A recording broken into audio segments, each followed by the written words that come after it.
बातमी राजकीय पक्षांची धाकधूक वाढवणारी। एकीकडे मतदानासाठी घरातून बाहेर पडून मतदार राजानं राजकीय पक्षांची धाकधूक वाढवलेली असताना तिकडे ॲक्सिस इंडिया टुडेच्या पोलमध्ये मात्र काही आश्चर्यकारक निकालांचा अंदाज वर्तवण्यात आलाय। त्यानुसार मुंबईत पहिल्या नंबरसाठी सेना आणि भाजपात काट्याची टक्कर असणार आहे। मात्र इथं कुणालाही स्पष्ट बहुमत मिळणार नाहीये। शिवसेनेला 86 ते 92 तर भाजपला 80 ते 88 जागांचा अंदाज वर्तवण्यात आलाय। तर पुणे आणि नागपुरातही कमळ फुलेल असा अंदाज आहे। तर ठाण्यात मात्र शिवसेनेला एकहाती सत्ता मिळण्याचा अंदाज आहे। हा एक्झिट पोल ॲक्सिस इंडिया टुडेने केलाय। ॲक्सिस इंडिया टुडेचा जो एक्झिट पोल आहे त्यानुसार मुंबईमध्ये सेना आणि भाजपात काट्याची टक्कर आहे। सेनेला 86 ते 92च्या दरम्यान, भाजपला 80 ते 88च्या दरम्यान। काँग्रेसचं नुकसान झालंय 30 ते 34 जागा, मनसेला केवळ 5 ते 7 जागा, राष्ट्रवादी तर त्याच्याही खाली 3 ते 6 जागा गुंडाळेल असा अंदाज आहे। या एक्झिट पोलनुसार पुण्यामध्ये भाजप 77 ते 85 जागांपर्यंत मजल मारेल, तर काँग्रेस आणि राष्ट्रवादी 60 ते 66, शिवसेना 10 ते 13, मनसे गेल्या वेळेस चांगली कामगिरी करणारी मनसे यावेळेस 3 ते 6 मध्ये आटोपेल आणि अन्य 1 ते 3 जागांवर विजय होतील असा एक्झिट पोलचा अंदाज आहे। ॲक्सिस इंडिया टुडेच्या एक्झिट पोलनुसार ठाण्यामध्ये मात्र एकहाती सत्ता शिवसेनेची 62 ते 70 जागा तिथं शिवसेनेला मिळू शकतात। राष्ट्रवादीला 29 ते 34, काँग्रेसला केवळ 2 ते 6, भाजपला 26 ते 33। भाजपनं खूप मोठी ताकद लावली पण फारसा उपयोग होताना दिसत नाहीये। ॲक्सिस इंडिया टुडेच्या एक्झिट पोलनुसार नागपुरात मात्र भाजप एकहाती सत्ता स्थापन करेल असा अंदाज आहे। 98 ते 110च्या दरम्यान त्यांना जागा मिळतील। काँग्रेसला 35 ते 41, शिवसेनेला केवळ 2 ते 4 जागा तिथे मिळू शकतात।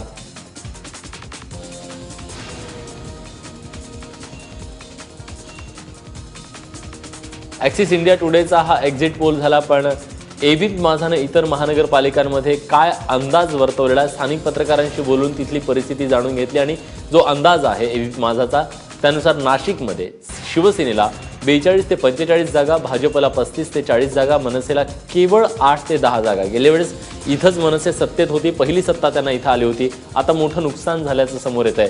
काँग्रेस केवळ 5, राष्ट्रवादी 5, इतर 10 ते 15 जागा। म्हणजे शिवसेना आणि भाजप बेनिफिटमध्ये आहेत। पिंपरी चिंचवड जो राष्ट्रवादीचा बालेकिल्ला, पण या बालेकिल्ल्यात धडक दिली सेना आणि भाजपनं, तिथं देखील ते चांगली कामगिरी करतायत। एबीपी माझाच्या अंदाजानुसार भाजप 33 ते 38 जागा, सेना 14 ते 20 जागा, एकहाती सत्ता होती राष्ट्रवादीची पण त्यांचं नुकसान पण चांगली कामगिरी 55 ते 60 जागा, काँग्रेस 2 ते 4, मनसे 1 ते 2, अपक्ष 3 ते 5 जागा।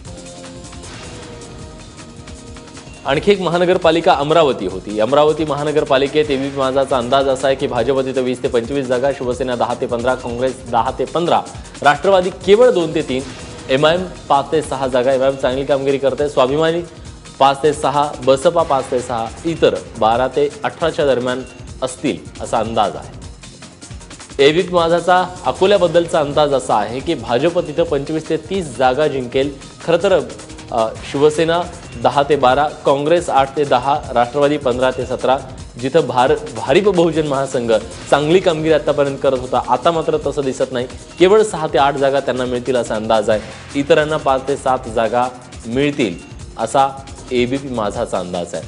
माझाच्या अंदाजानुसार सोलापुरात देखील चित्र बघा काय असणार आहे। भाजप तिथं चांगली कामगिरी करताना दिसते, सेना ही चांगली कामगिरी करते, 32, शिवसेना 30, काँग्रेस 22, राष्ट्रवादी 8, बसपा तिथं 2 जागा मिळेल, सीपीएम 2, एमआयएम 4, इतर 4।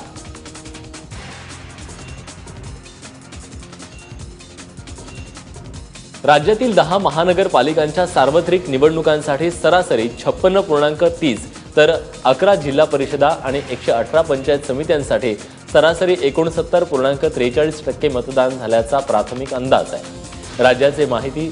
राज्य निवडणूक आयुक्त जे.एस. सहारिया यांनी ही माहिती दिली आहे। मुंबईत विक्रमी मतदान झालंय, याचा कुणाला फायदा होईल आणि कुणाला तोटा होईल हे पाहणं महत्त्वाचं आहे। पण मुंबईसह राज्यातील महानगरपालिकेत मतदान करताना उत्साह पाहायला मिळाला हे मात्र नक्की।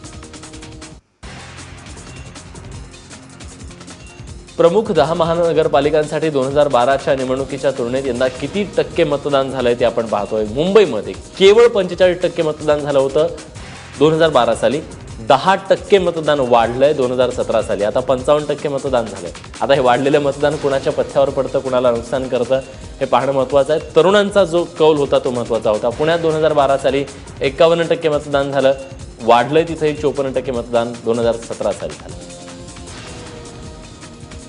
आपण ठाण्यातली परिस्थिती बघतो। ठाण्यातही मतदान वाढलंय, 12 साली तिथं 53% झालं होतं, आता मात्र तिथं 58% मतदान झालं। नाशिकमध्ये 57% मतदान 2012 साली झालं होतं, आता इथं 60% मतदान झालंय 2017 साली। पिंपरी चिंचवडमध्ये गेल्या वेळी म्हणजे 2012ला 55% मतदान झालं होतं, यावेळेस बघा जवळपास 12% मतदान जास्त झालं 2017 साली, 67% मतदान झालंय। नागपुरात देखील परिस्थिती फारशी बदललेली नाही। 2012ला तिथं 52% झालं होतं, यावेळेस 1% वाढलेला आहे। सगळ्यांनी आवाहन केलं पण नागपूरकर फारसे काही बाहेर आलेले दिसत नाहीये। सोलापुरात 52% मतदान 2012 साली झालं होतं, 8% ते वाढलं आणि 60% मतदान यावेळेस झालं। आता हे 8% मतदान वाढणं खूप महत्त्वाचं आहे, कारण ते कुणाच्या तरी पथ्यावर पडेल। अमरावती 2012 साली 55% झालं होतं, 2017 साली 55% झालं। अकोल्यामध्ये फारसा बदल नाहीये, 2012 मध्ये 56% झालं होतं, आताही ते 56% झालंय।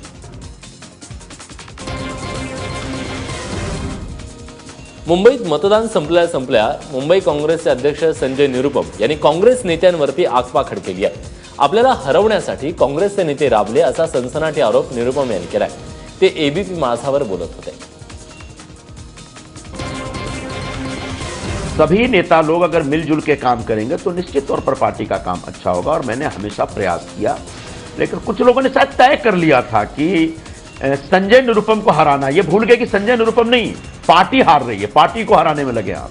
ये किसी निष्ठावंत कार्यकर्ता या नेता का काम नहीं हो सकता। मुंबई महानगरपालिकेच्या तोंडावर मुंबई फर्स्टच्या माध्यमातून देण्यात आलेल्या जाहिरातींवर शिवसेनेनं आक्षेप घेतलाय। या प्रकरणी युवा सेनेचे वकील धर्मेंद्र मिश्रा यांनी आचारसंहिता भंगाची तक्रार केली आहे। तर काँग्रेसही या संदर्भात निवडणूक आयोगात तक्रार करणार आहे। प्रचाराची वेळ संपल्यानंतरही वृत्तपत्राला जाहिराती देण्यात आली, ज्यामध्ये आमिर खानचा फोटो वापरलाय, शिवाय पारदर्शकतेला मतदान करा असं आवाहन देखील करण्यात आलंय। त्यामुळे शिवसेनेनं त्यावर तीव्र आक्षेप घेतलाय। बकालबस्ती एखादी दाखवून कुठले ते खरोखर आहेत की नाही, तिथे तुम्हाला चेंज हवाय का किंवा पारदर्शकता, हे सगळे जे प्रचारात भारतीय जनता पक्षाकडनं जे मुद्दे वापरले गेले ते आमिर खान यांच्या नावावरती छापून आणून एक प्रकारचा आचारसंहितेचा भंग केलाय, त्याच्याबाबतीत तक्रार करणारच ना आम्ही। मुंबई महानगरपालिकेच्या मतदार यादीमध्ये घोळ झाल्याचा आरोप होतोय, कारण यावेळी तब्बल 11 लाख मतदारांची नावं यादीत नव्हती। 2012 सालच्या महापालिका निवडणुकीत मुंबईमध्ये 1,03,00,000 मतदार होते, यंदा मात्र फक्त 91,80,000 मतदार आहेत। त्यामुळे नेमकी कुणाची नावं गायब झाली हा प्रश्न आहे। या संदर्भात देवनार भागात मतदारांनी आंदोलन केलं। या यादीतील घोळामुळे सत्यजित भटकळ, अभिनेता प्रसाद ओक, सिद्धार्थ जाधव, वरुण धवन यांना आपला मतदानाचा हक्क बजावता आला नाही। तर तिकडे कीबोर्डात देखील अनेकांची नावं मतदार यादीतून गायब झाल्यानं स्थानिकांनी अधिकाऱ्यांना जाब विचारला। नागपुरात महिला पोलिसांची हुज्जतबाजी करताना भाजपचे आमदार कृष्णा खोपडे यांची व्हिडिओ क्लिप सध्या व्हायरल झाली आहे। नागपुरातील प्रभाग क्रमांक 21 मध्ये ही घटना घडली आहे। मी तुमच्या सोबत नाही तर कायम तुमच्या विरोधात राहणार असल्याचं वक्तव्य करताना भाजप आमदार दिसत आहेत। गेल्या काही दिवसांपासून भाजपला गुंड प्रवेशावरून टीकेला सामोरं जावं लागतंय। आता आमदार कृष्णा खोपडेंच्या वक्तव्यावरून नव्या वादाला तोंड फुटलंय।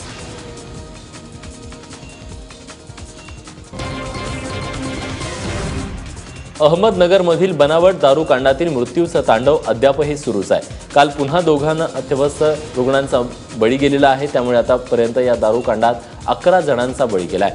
या घटनेमुळे संपूर्ण पांगरमल गावावर शोककळा पसरली आहे। अजूनही काही लोकांवर जिल्ह्यातील वेगवेगळ्या रुग्णालयात उपचार सुरू आहेत। आचारसंहिता भंग केलेल्या सेना भाजपच्या उमेदवारांच्या विरोधात निवडणूक निर्णय अधिकाऱ्यांकडून अद्याप कोणतीच कारवाई होत नाहीये. त्यामुळे माजी आदिवासी मंत्री मधुकरराव पिचड यांनी थेट उपोषणाचा मार्ग पत्करलाय. यावेळी 23 फेब्रुवारीपर्यंत कारवाई न झाल्यास थेट मुख्य निवडणूक आयुक्त सहारिया यांच्या कार्यालयाच्या समोर आंदोलनाचा इशारा पिचडांनी दिलाय. येत्या 31 मार्चपासून रिलायन्स जिओची फ्री डेटाची ऑफर संपुष्टात येत असून 1 एप्रिलपासून नवे दर लागू होणार आहेत. यात 303 रुपयांमध्ये 4G अनलिमिटेड डेटा उपलब्ध करून दिला जाणार आहे.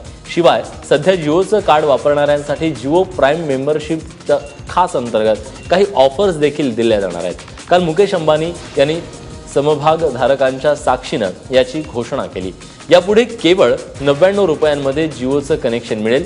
तसंच पुढच्या वर्षभरासाठी जिओचे सगळे ॲप फ्री असणार आहेत, ज्याची किंमत किमान 10,000 रुपये असणार आहे. The Jio network will be present in nearly all the cities, towns and villages of India and cover 99% of our country's population.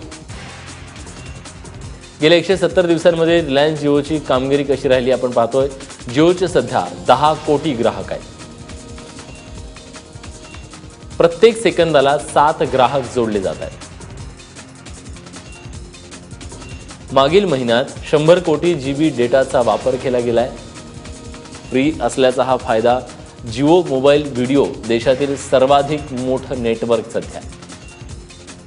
वर्षभरात देशातील प्रत्येक शहर, गाव आणि पाड्यात जिओ पोहोचणार आहे.